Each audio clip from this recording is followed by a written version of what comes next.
Hola, buen día, ¿cómo están? ¿Se escucha bien?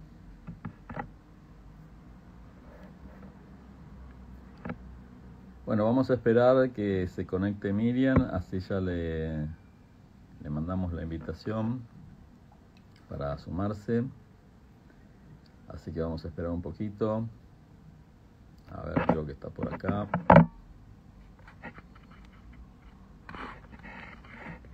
Gracias. A ver.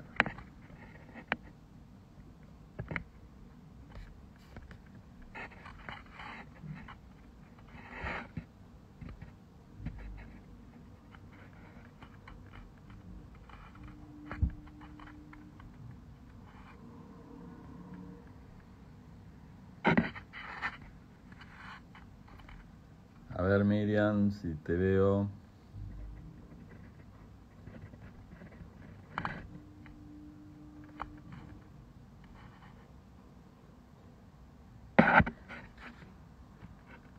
Esperemos un poquito.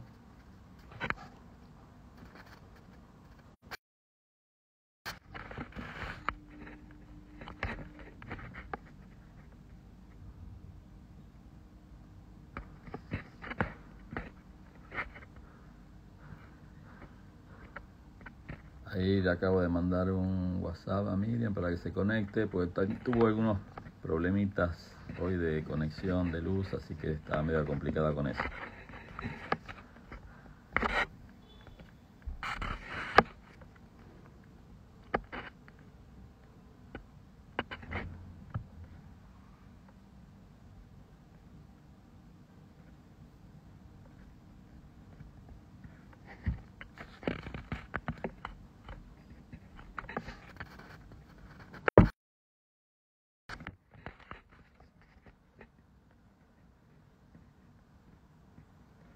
Les decía que había tenido algún problemita de conexión hoy Miriam, así que nada, ahora ya lo había podido solucionar, así que bueno, estamos esperando a ver que se conecte y ya me contacte con ella.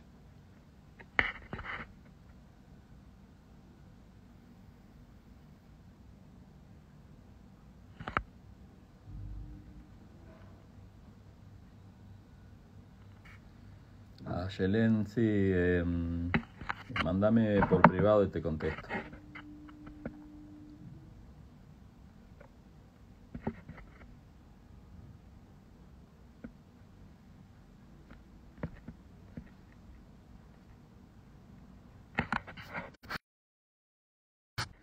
A ver.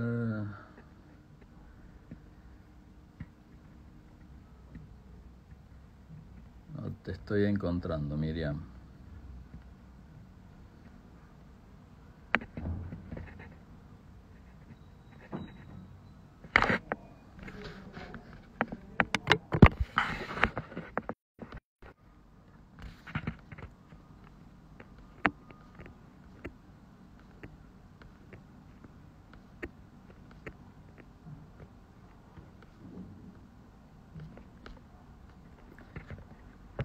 Miriam, te me has perdido.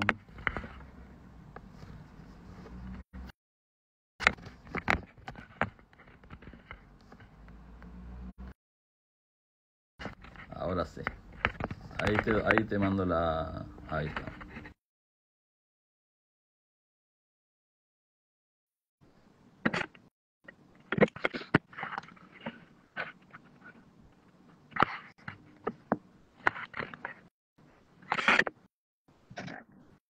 ¿Cómo estás? Buen día. Buen ¿Cómo estás, Miriam? día.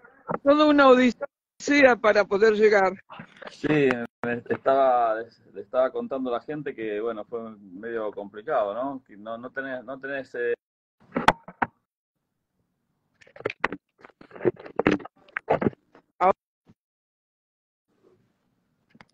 Estoy en un bar en Capilla del Monte, al aire libre. al aire libre, sí, veo. Sí, Bueno, por suerte pudiste encontrar un lugar con señal ahí. sí, es muy común que acá se corte la luz. Ajá. Bueno, te cuento que seguí un poco tu metodología y cuando me avisaste que tenías problemas de conexión, me quedé muy tranquilo y dije, bueno, voy a relajarme y será lo que tenga que ser. Y si alguien o algo me acercó hacia ti, bueno, que obren ellos, como dices tú, y bueno, al final pudiste encontrar, pudiste solucionarlo, por suerte. Sí, la verdad que sí. Así que bueno. Bueno, Miriam, lo primero que quería preguntarte es lo siguiente, como para empezar.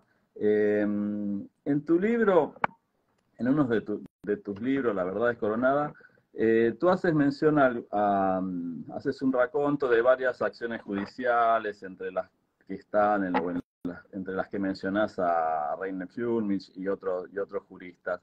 Eh, a esta altura de los acontecimientos, digamos, y del tiempo transcurrido desde 2020, ¿cuál es tu opinión respecto a la justicia? ¿Se puede seguir creyendo en alguna solución o en algo respecto a eso en general?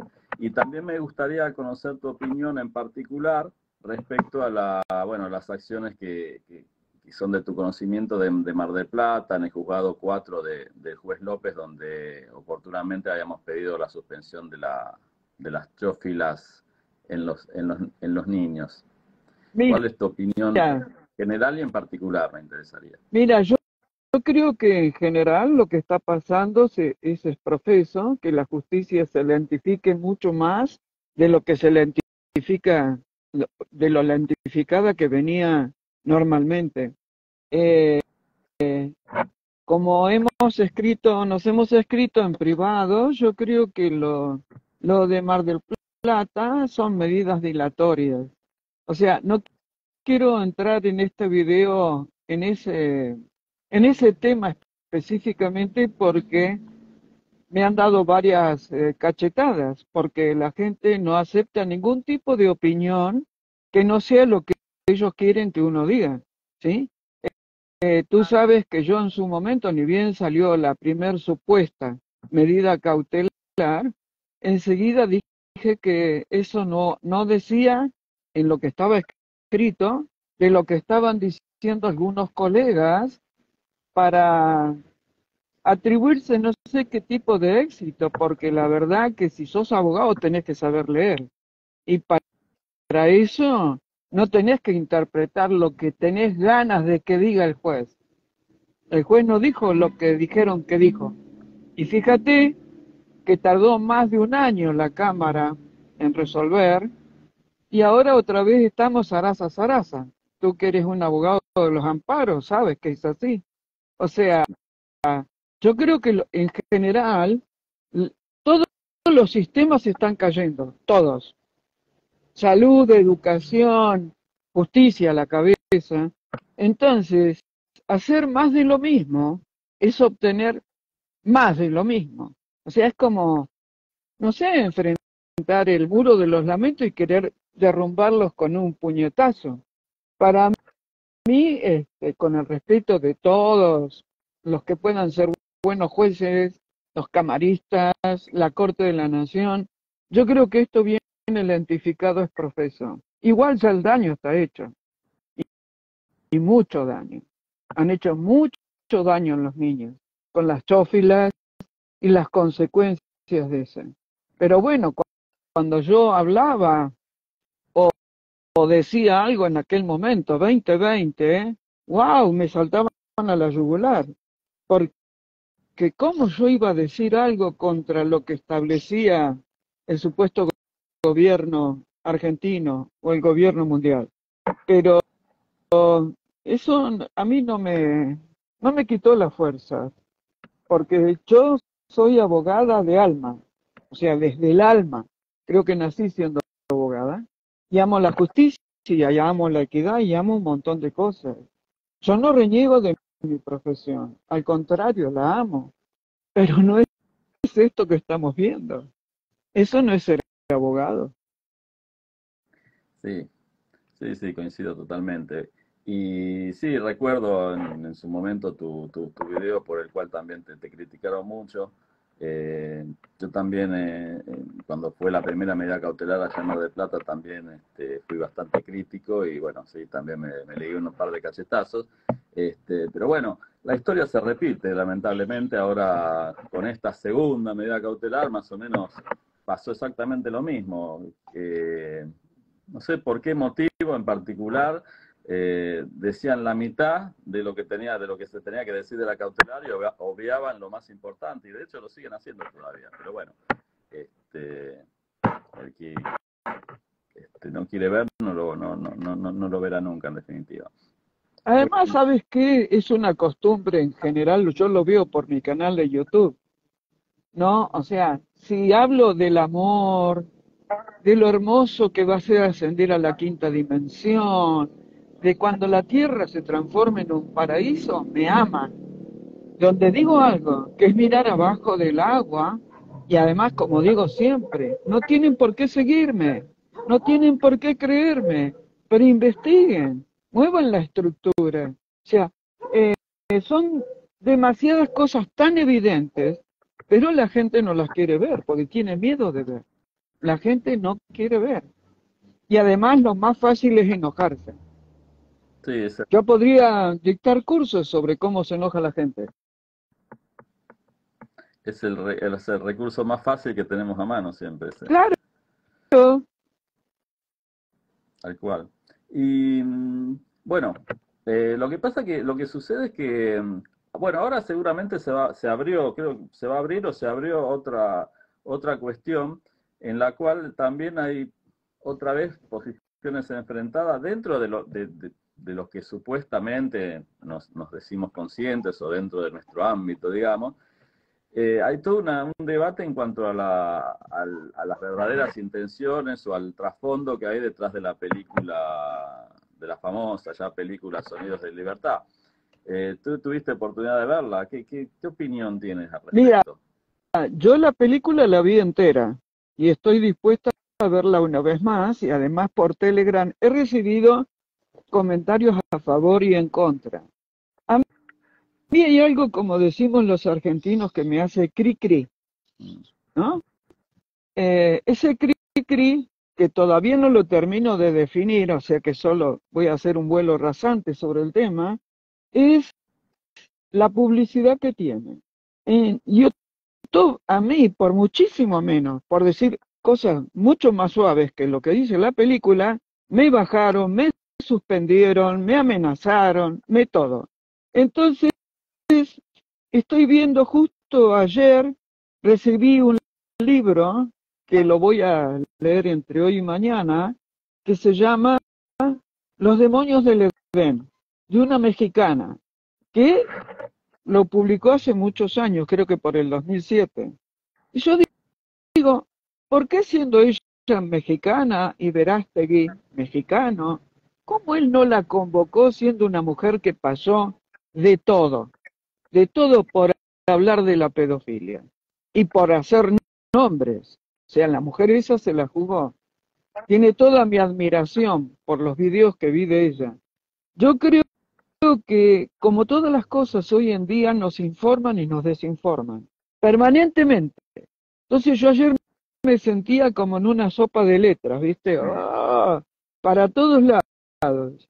Y sabes que normalmente soy muy estudiosa y no afirmo así con vehemencia por el canal, en la medida de la primera impresión. La analizo, la escribo, tengo un cuaderno donde escribo siempre mis ideas y además es cierto lo de la pedofilia y es cierto lo que hacen con los niños. Pero mira, yo estuve en Cuba la última vez, estuve 3 veces. La última vez estuve en el año 2005, abril del 2005, y estaba fui a tomar un café a un hotel 4 estrellas que había ahí, en esa época, y vos veías los gordos estos borrachines, noruegos o del norte de Europa. Por favor, que no me salte ningún noruego a la yugular, Pues no estoy diciendo que son todos borrachines, ¿no? Porque... Y estaban con niñas de 12, 13 años, a la vista de todos, ¿sí? Y en otro hotel, también de Santiago de Cuba, que fue antes del 2005, creo que fue por el 2000, yo quería invitar a unas amigas cubanas a comer pizza. Y me dijeron los guardias del hotel que ellas no podían entrar, pero sí podían entrar las niñas que estaban ya prostituidas. Entonces, eh, tanta publicidad me hace cri-cri. Es como si este tema recién surgiera ahora. Este tema está hace muchos años dando vueltas. Voy a hacer un video, estoy como que lo hago y no lo hago, porque uno también se cansa de tantas críticas infundadas, ¿no? Como digo siempre, si no les gusta lo que digo, ¿para qué miran mi canal? Y además estoy convencida que están pagando algunos trolls para que me den sin asco en los comentarios. Bueno, eso es un poco mi idea. No sé bien para dónde va eso, pero sí sé que estuvo patrocinada económicamente por Carlos Slim, ¿no? Magnate Este mexicano. empresario multimillonario mexicano de dudosas procedencias. Sí, también creo que más allá que tenga buenas intenciones o que haya tenido buenas intenciones la película, ahora también está siendo utilizada por un montón de aprovechadores, digamos. Mira, sin ir más lejos, ayer o antes de ayer se proyectó en el campo de golf de Donald Trump. Estuvo obviamente Donald Trump en primera fila junto a Verástegui, a Tim, al actor.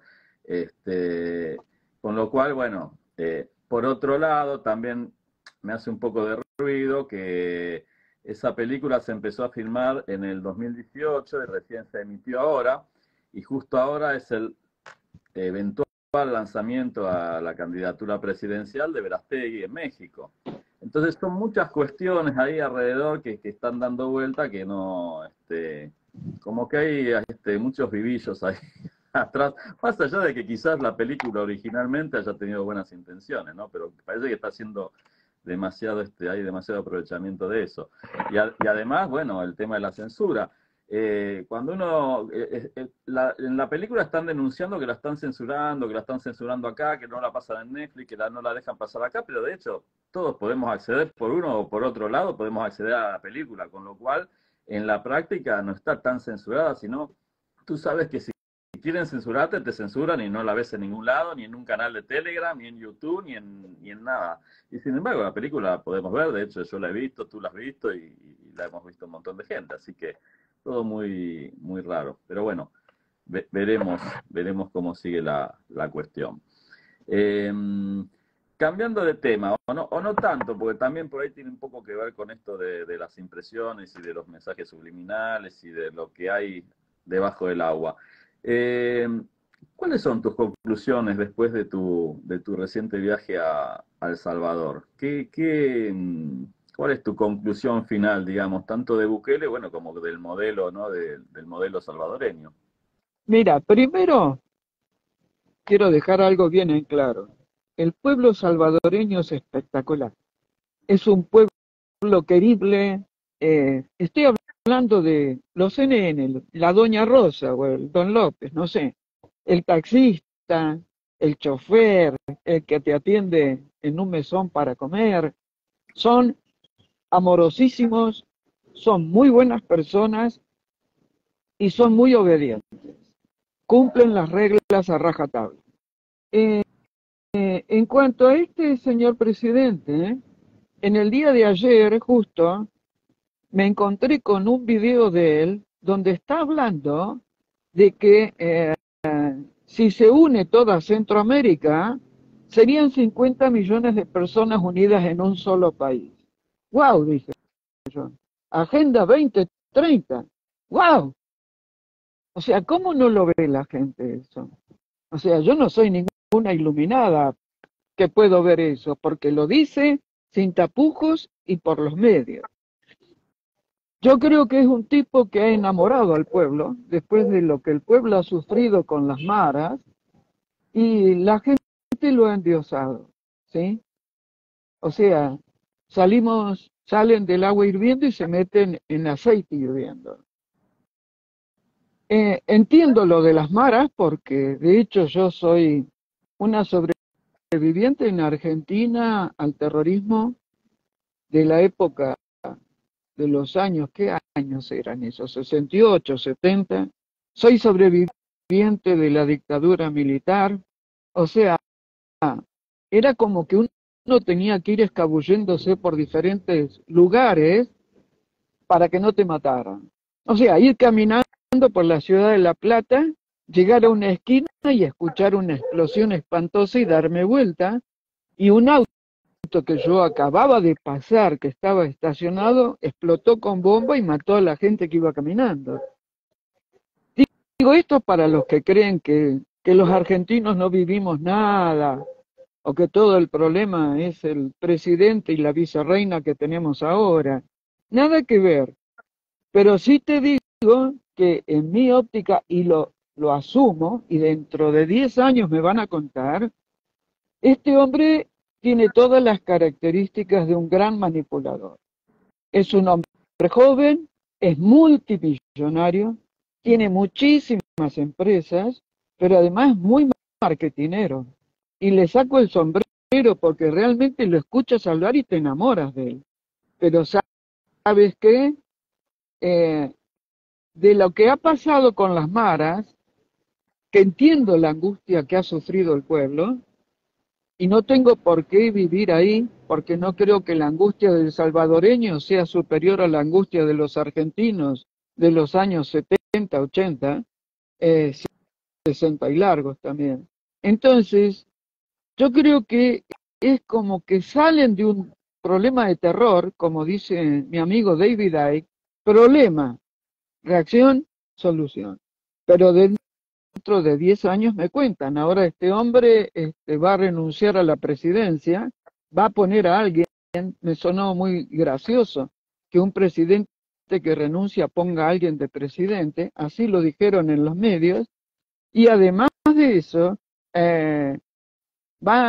tiene la Asamblea Legislativa a su favor porque tiene la total mayoría. Es más, creo que es unánime, y no sé qué enjuague legal hicieron ahí y se va a poder postular aunque la Constitución salvadoreña lo prohíbe. O sea que Alguien me dice, bueno, faltó la Constitución para poder hacer una reelección. claro, me dice, sí, pero no modifica la Constitución, es una interpretación, tú sabes, eres abogado. Entonces, la gente me dice, ¿qué? ¿Tú qué hubieras hecho con las maras? Yo no tengo nada que hacer con las maras, no tenía nada que hacer, yo no soy política, ni soy una persona que estoy para decirle a la gente lo que tiene que hacer. En los comentarios que he recibido, que me han dado para que tenga, yo veo que estos trolls, la mayoría, hay uno o dos que vi que eran reales, trataron de llevar mi argumento o mi opinión a ras de piso. Y yo lo que estoy tratando de hacer es tener una mirada más global, o sea, una mirada desde arriba, ¿qué está pasando? Ahora Honduras dice que van a hacer una cárcel similar a la que tiene El Salvador. Entonces, wow. Y en el medio de todo esto tenemos a Verástegui, joven, buen mozo, un montón de características. Los dos son mesiánicos. Si Dios lo quiere, voy a ser presidente. Sí. ¿Ah? Porque Dios nos ha elegido. Ay, Dios. Dejemos a Dios donde está en algún lado que no es esto. Tenemos que hacernos cargo. Y tenemos el otro caso, que es el de Ecuador. El mismo perfil. Un tipo millonario, joven, buen mozo, hasta usa media barba. Y también está el caso del que se postula para intendente, alcalde creo que se llama, en Panamá. Parece una réplica de Bukele. Entonces, si no tenemos esa mirada general sobre todo lo que está pasando, nuestros nietos no se va, en mi caso, no sé dónde van a ir a parar, porque no se quiere ver. Además, hay una manía de matar al mensajero, porque si tú desciendes conmigo y me das argumentos, yo te saco el sombrero y te voy a reconocer, porque no es porque estuve en El Salvador y sí, me sirvió de muchísimo los testimonios de la gente. Y también recibí testimonios de muchas personas, parientes de los que están presos, que no eran de las maras ni tenían nada que ver. Entonces, todos los extremos son malos. Tú y yo lo sabemos. Sí. Y además de ser un dios a ser un dictador, la diferencia es de uno de mis pelitos, ¿Era que la son primera, finitos. ¿Era la primera vez que ibas a El Salvador o había sido en alguna otra oportunidad? No, era la primera vez. Fue la primera vez. No, Y no, creo que después de mis videos no voy a poder volver a entrar. te prohíben el ingreso. No, te preguntaba porque digo, quizás podías hacer un paralelismo entre lo que hubiese sido antes de Bukele y después de Bukele, pero por eso te preguntaba si había sido antes. Eh, sí, el tema eh, justamente en el mismo sentido, yo pensaba el otro día un poco también en nuestro país, ¿no? En Argentina, porque estoy escuchando mucha cuestión sobre que, por ejemplo, bueno, vamos a evitar los piquetes, no va a haber más piquetes, vamos a hacer esto, vamos a hacer lo otro. Eh, la- el, el tema famoso ya viejo del tema de la inseguridad y demás. Y también me suena un poco como a esto de problema, reacción, solución, porque la idea es como que, bueno, está bien, la gente desesperada, porque está harta de los piquetes, y la entiendo, y harta de la inseguridad, y la entiendo, pero de alguna manera estamos, si avalamos todas estas políticas, estamos cediendo derechos, porque tras la cuestión de limitar los piquetes o de ir contra la inseguridad, a la larga estás cediendo derechos porque te van a limitar el derecho a manifestarse, te van a limitar, te van a controlar, va a haber mayor control, cada vez más control, con la excusa de combatir la inseguridad y demás. Y como que me parece que lo estoy notando como que se está cayendo en esa trampa, ¿no? No sé qué piensas a nivel local de cómo está la situación. Más Mira, teniendo en cuenta las elecciones, ¿no? eh, si uno va a las grandes ciudades, cualquiera de este país, los motochorros están a la orden del día, los asaltos están a la orden del día, los asesinatos están a la orden del día, por nombrar, qué sé yo, el caso de esta mujer Cecilia, de ahí del Chaco. Entonces, ¿cuál es la diferencia entre los maras y los ladrones y todo lo que está pasando en Argentina, que es muy grave y es muy serio? Nos van acorralando con el tema de la inseguridad. Entonces, como nos corralan con el tema de la inseguridad, uno se queda pensando, ¿y entonces cuál es la solución? Yo creo que todo está armado, ¿sí? Ahí leí, me puse los lentes porque vi que apareció un comentario y leí que una persona escribió que si renuncia a los 10 días, bla, bla, se Sí, puede postular el chico este de El Salvador. Nada que ver. Mejor le sugiero a esa persona que busque la Constitución de El Salvador y que vea lo que ha hecho la Asamblea Legislativa de interpretación constitucional allá. O sea, no es que alguien dice, bueno, sí, yo me reelijo, voy a la reelección. Y no. La cuestión es, tú sabes que acá también tenemos votos comprados. Eh, entonces, si yo hago un paralelismo con todo lo que está pasando en Latinoamérica, hay una réplica. Vamos a empezar por Cuba, fue para mí el primer modelo, tanto que se horrorizaban con, espérate, ¿cómo se llamaba? Batista. Batista. Batista, que la prostitución y qué sé yo qué, y en la época de Castro, yo fui las 3 veces mientras él vivía, y la prostitución a la orden del día. Entonces, y además nunca me cerró lo de Bahía de Cochinos. Mm. Fui al lugar físicamente. porque no podía entender eso, cómo la Armada de Estados Unidos había perdido la revolución, digamos, el ataque. Y después me hice un planteo, ¿cómo puede ser que en una Cuba bloqueada por todos lados, que no se podía vender nada ahí, que no se podía comprar nada de Cuba, el embargo que duró tantos años, y sin embargo Estados Unidos con la peor cárcel de su historia, que es Guantánamo, Montano. y está dentro de la isla? O sea, solo a mí se me ocurren esas cosas, no. Yo creo que la gente tiene que empezar a correr el telón de la mentira, y aunque duela mucho, y aunque moleste, ver cuál es la realidad. O sea, cuando a mí me hablaban mucho del Che Guevara y de Castro, yo decía, váyanse a vivir allá. Lo mismo que estuve en Venezuela en la época de Chávez, y yo decía, esto en mi país no va a pasar, y mira, está pasando. O sea, las plazas ahí en Maracaibo tomadas por la gente rural, viviendo entre chapas y lonas. Entonces, además, el terrorismo de los guerrilleros, secuestros a la orden del día. Yo atendía gente y me decía, no, a mí solo me atacaron 5 veces, como algo normal, como algo normal. Entonces, ¿qué estamos normalizando? ¿Qué estamos normalizando? Que venga un XX a salvarnos porque nosotros no estamos ejerciendo el poder que tenemos cada uno, ¿sí? Y vuelvo a la película. Yo no sé si no están normalizando una situación. No sé. Y acá en Argentina, ¿qué estamos normalizando? Los chinos en la Patagonia, los chinos en la zona de Río Grande, los chinos en El Salvador. ¿Qué estamos normalizando?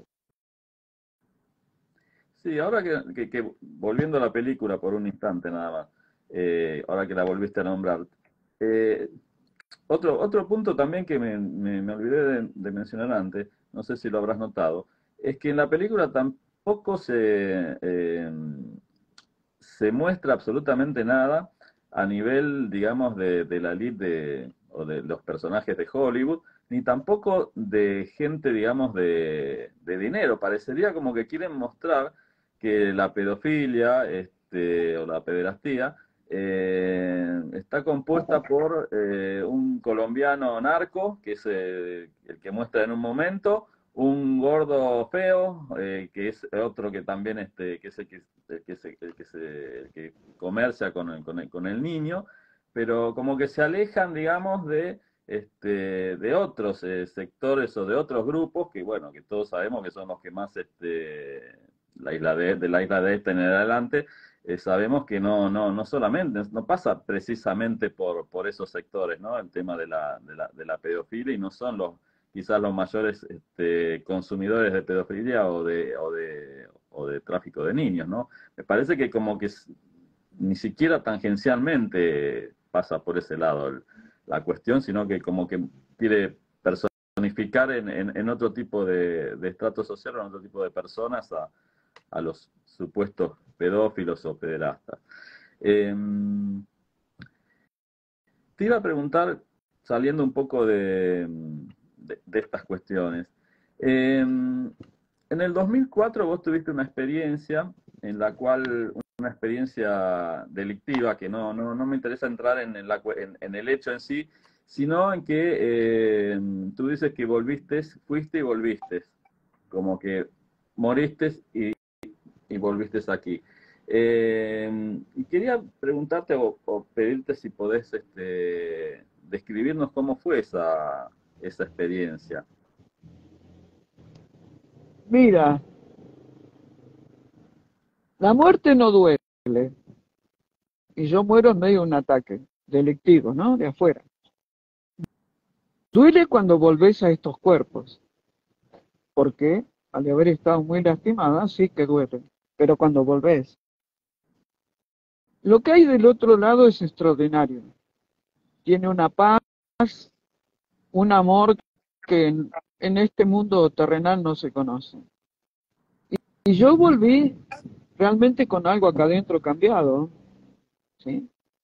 Y lo cambiado es que yo empecé a hablar del amor, pero del verdadero amor, no del TKM que se pone en las redes sociales. Entonces, una persona muy cercana a mí, una familiar, le habla a uno de mis hijos y le dice, interna a tu mamá en un psiquiátrico porque quedó loca. Mira lo que está diciendo. Y la gente cree que amar es andar como desnudos por la vida, aceptando todo y, por ejemplo, enfrentando a los guerrilleros y diciéndole, ay, yo te amo, busquemos el amor y la paz. Y no es eso. Es otra cosa, es una emoción muy, muy profunda. Y es como cuando ves a un bebé que viste que te nace una ternura, no importa si el chico es blanco, negro, amarillo, no importa, te nace ternura. Eso es lo que yo experimenté y creo que me han devuelto por dos temas. Yo no quería estar en la Tierra, no quería estar más en esa experiencia, ¿no? Lo primero es para desmitificar la muerte, porque las chófilas y la promoción de ellas tuvieron tanto éxito por miedo a la muerte, porque la gente está desconectada de la mente y el alma, o sea, está desconectada. No entienden más lo que es la muerte. El sistema se encargó hace más de 200 años de que no entiendan lo que es la muerte. Y por el otro lado, es para poder mirar abajo del agua. Yo sé que estoy haciendo lo que tengo que hacer. No sé cuántos años más voy a estar en este cuerpo, pero estoy haciendo lo que tengo que hacer. Es mirar abajo del agua. Y desde mi impresión, decir lo que me parece. Que no quiero convencer a nadie, como te dije hace un rato. Yo no soy maestra, no enseño nada, solo comparto mis experiencias. Eso es todo. La, la experiencia de la muerte es algo muy límite, porque cuando vuelves al cuerpo, después, yo tardé casi un año en entender lo que me había pasado. ¿Sí? Era como que me sentía que yo estaba acá, pero todo esto no lo entendía. ¿Sí? No entendía tantas cosas, no entendía las entidades intermedias, no entendía las entidades profesionales, las nuestras, no entendía nada. Y empecé a ver la mentira debajo de lo que supuestamente es real. Y empecé a ver cómo se manipulaban las leyes para dominar a la gente. Entonces, bueno, para el que cree que mi rol es sencillo, está muy equivocado. Digámoslo así, yo me la juego. Si les gusta bien y si no les gusta también. Pero yo recuperé mi poder. Yo recuperé mi poder. Y en realidad es lo que sugiero que haga la gente, que recuperen el poder. Todos tenemos poder y todos podemos ayudar a cambiar esto, pero es más fácil quedarse donde se conocen las cosas. Bueno, justamente, un poco a modo de mensaje final te quería preguntar esto, porque también, viste que cuando uno eh, habla, digamos, en contra de la corriente, por ejemplo, con este tema de la película o con el tema de El Salvador, como que siempre te vienen y te dicen, o surge la cuestión, bueno, pero está bien, pero entonces nos quedamos en eso y ¿qué propones o qué podemos hacer o cuál es la solución? Bueno, yo creo que la solución la tiene cada uno dentro de sí, pero más allá de eso, ¿cuál sería tu mensaje, digamos, como para justamente contrarrestar esto, ¿no? Como para decir, bueno, es por este lado o recomiendo esto o sugiero esto, más allá de que, bueno, cada uno es libre de tomar el camino que quiera, ¿no? Mira, yo creo que cada uno tiene que recuperar el poder primero en su vida privada, ¿sí? O sea, lo más difícil que tiene la gente, y eso lo he observado a través de las miles y miles de consultas que me hacen personales, es decir que no. La gente entre decir que no y quedarse en un ambiente tóxico, como dice algún escritor moderno, se quedan en el ambiente tóxico porque así se pueden quejar, porque si no, no pueden ser víctimas. Entonces, decir que no es lo más difícil que hay. Si la gente empieza a decir que no, su vida va a empezar a cambiar. Claro que van a tener que pagar un peaje. Mira tú decirle que no a tu marido, a tu esposa, a tu amante o a tus hijos. En Latinoamérica parecería ser que a los hijos hay que decirles que sí a todo. Y en segundo lugar, al decir que no, bucear debajo del agua y ver cuáles son las cosas que cada uno puede hacer. Por ejemplo, yo estoy convencida que hago lo que tengo que hacer y a través de mis canales y de mis entrevistas como la tuya, yo sé que llego a alguien. No me importa si es 1, 10.000 o 1.000.000. ¿Sí? Tú con el trabajo que estás haciendo también llegas a las personas. Pero no significa que todos tengan que tener un canal de YouTube o que tengan que tener un Instagram y hacer vivos. Cada uno tiene que hacer aquello en lo que vibra y hacerlo con cariño. No te voy a decir con amor, sí con cariño. Sé que estamos en un periodo de transición como humanos muy difícil. Lo hablaba hace 2 o 3 días atrás con una gente.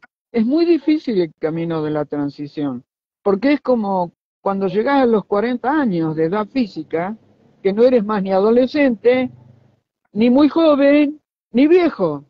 Entonces yo me acuerdo de esa edad que para mí fue todo un shock.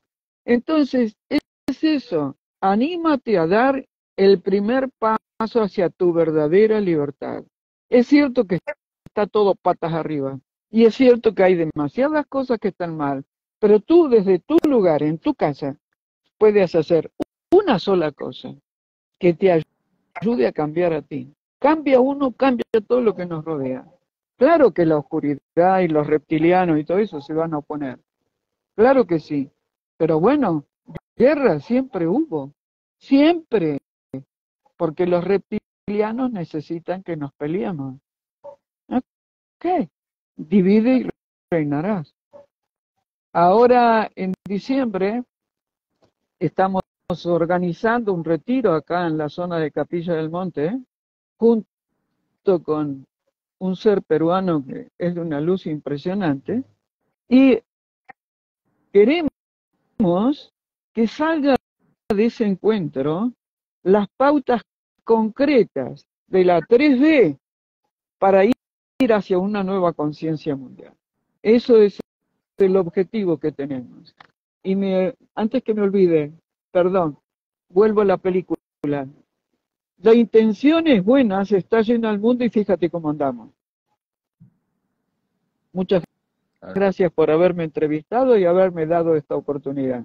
No, por favor, muchísimas gracias, Miriam, te agradezco muchísimo y bueno, gracias a todos.